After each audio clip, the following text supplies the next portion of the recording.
श्रीमद्भागवत प्रथम स्कंद। ओम नमो भगवते वासुदेवाय।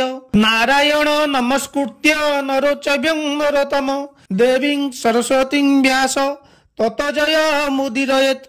मूक करोति वाचालं पंगुलंघयते गिरि यत्कृपात्तमहं वन्दे परमानंद माधव। निगम कल्पतरोद्गलितं फल सुख मुखादमृतं द्रव्य संयुक्तं पिबत भागवत रसमलय मुहुरः रसिका भूमि भावुका। प्रथम अध्याय। नमो सिंह चरण अनादि परम कारण जार आदि मध्य अन्ते विचार न घटे जगते। इंद्रिय अथ जे जानती सत्य जे नित्य प्रकाशन्ति। आनंद मने वेद सार ब्रह्मांड कला से विस्तार।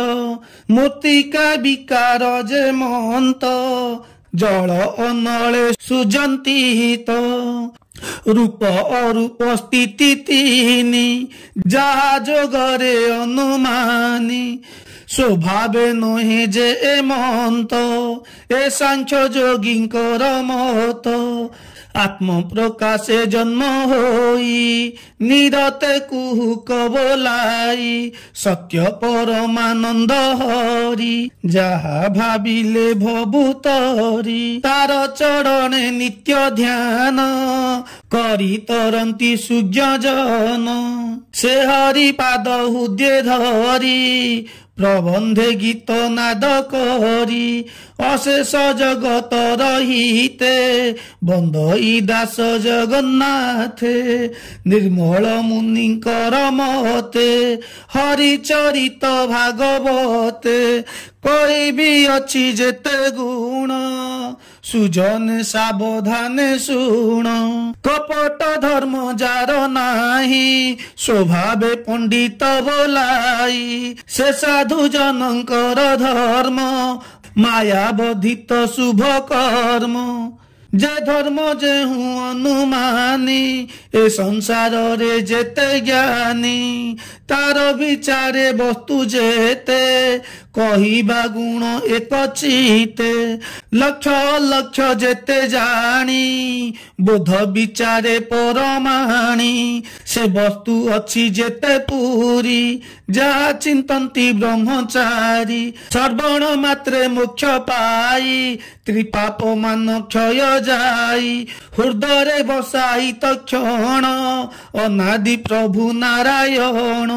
एठू अधिक अन्य ग्रंथे कि प्रयोजन ए जगते। ए भागवतर महिमा कि कही पारे गुण सीमा। सकल वेद होई वृक्षे फल फलिले अंतरिक्षे। केते दिने पाची तले बुक्षु पड़िले वायु बले। सुख धाइले ता देखी पक्षीक संगते उपेक्षी। तोष अधर पान कले भितरे सुरंग देखिले। तहु गलिला रस सार किय बा देवा पटांतर। अमृत निंदे साधु गुणे सुजन पिय अनुक्षणे। आनंदे कर सुधा पान जेणु पाइब दिव्य ज्ञान। ए चारि रसंकर मूल निगम वन वृक्ष फल। प्रिय जीवन अंत जाए जेते तरिब माया मोहे। एबे शुण साधु जने हरिचरित सुध मने। सर्वदेवंक रम्य स्थान नाम जे नमिषा अरण्य। कलिर आगमन देखी मुनिए स्वस्थान उपेक्षी। सनेक आदि मुनि गणे एलिले नमिषा अरण्ये। कली कलुष भय करी एकांते मुनिए विचारी।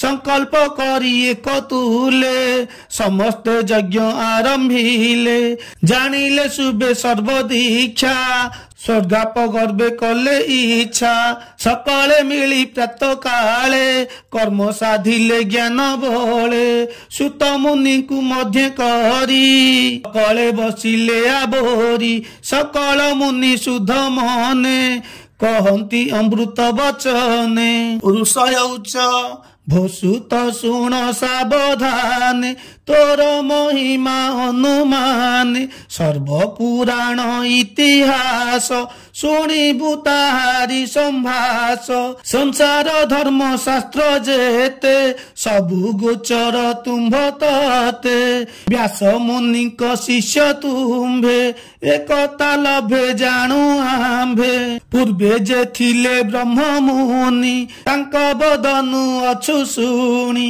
सकल शास्त्र तुम्भ तहि देव पुराण जेते कही व्यासंक अनुग्रह घेनी सकल शास्त्रे तुम्भे ज्ञानी दैवे अछि एहि मति जे शिष्य गुरु रे भक्ति शिष्य रहिते दया बहे सकल तत्व ज्ञान कहे एणु व्यासंक शिक्षा जेते प्रकाश आंभर अग्रते निश्चय एकांते श्रय जेते ए जीव तरीब जे महंते जेणु तुटई विष्णु माया कह आंभरे जेबे दया ए कली जुग जेते प्राणी अल्प आयुष परिमाणी स्वभावे मंद बुद्धि हन्ते प्राणी को उपद्रव चिंते जुग व्यवहारे परमाणी सकल धर्म आंभे जानी ए प्रश्न शुभ आंभ मते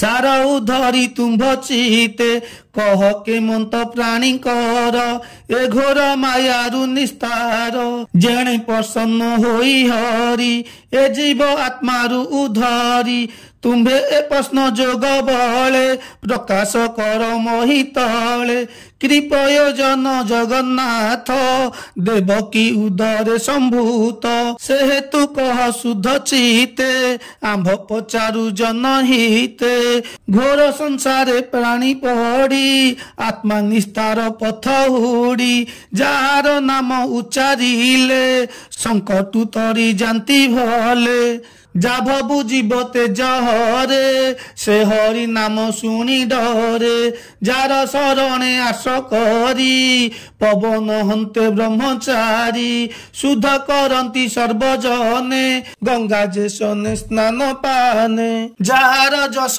गुण श्लोक पुण्य भजंती एक एक कली कलुषण लागई के बानतरे एहा गाई जे जस गाई मुनि गणे सुखे तरंती भव बने जे हरि ब्रह्मांड मध्यरे नाना शरीर अवतारे कलिया गम आंभे देखी सकल संपद उपेखी ए पुण्य क्षेत्रे शुभ क्षणे कृष्णर कथा अनुक्षणे करी तरिबु विष्णु माया भौमुनि कर तुम्भे दया आंबर पूर्व पुण्य फल संग होइलु तुम्भ मेल ए भयंकर कली काले आंभे जे अछु भव जले ए जलु कर तुम्भे पार होइते जेने कर्णधार से हरि भक्त वर्षल सर्वदेवंक आदि मूल सकल धर्म जार संगे सुखे बिहरे नाना रंगे कलिया गम भगवान पशिले आपना भुवन जे धर्म संसार रहिब से काहू शरण पशिब ए कथा कह मुनिवर आंभ संशय हेउ दूर आत्मार माया जोग बले बिहरे अबनी मंडले तार महिमा शुणी नित्य तोषण लभे आंभ चित जिहा जे सने सुधारस পিবন্তে হুই সন্তোষ অন্তরূপ থাই হরি বাহ্য অন্তরে কর্ম করি এমন্তে নমি শ্রাবণস্তে সকল মুনিଙ୍କ অগ্রতে সনেক আদি মুনি গণে যে প্রশ্ন কলে জনে জনে ନିର୍ମଳ ବିଷ୍ଣୁଙ୍କ ଚରିତ କୃଷ୍ଣ ବିଷୟ ଭାଗବତ ସୁଜନ ଜନଙ୍କର ହିତେ କହଇ ଦାସ ଜଗନ୍ନାଥେ ଏ ଘୋର ଭବ ଦୁସ୍ତରରୁ ଉଦ୍ଧାର ବାଞ୍ଛା କଳ୍ପତରୁ ଇତି ଶ୍ରୀମଦ୍ ଭାଗବତେ ମହାପୁରାଣେ ପାରମହଂସା ସଂହିତାୟା ବୟାସିକା ପ୍ରଥମ ସ୍କନ୍ଧେ ନମିଷି ଉପାଖ୍ୟାନେ ଋଷି ପ୍ରଶ୍ନ ନାମ ପ୍ରଥମ ଅଧ୍ୟାୟ।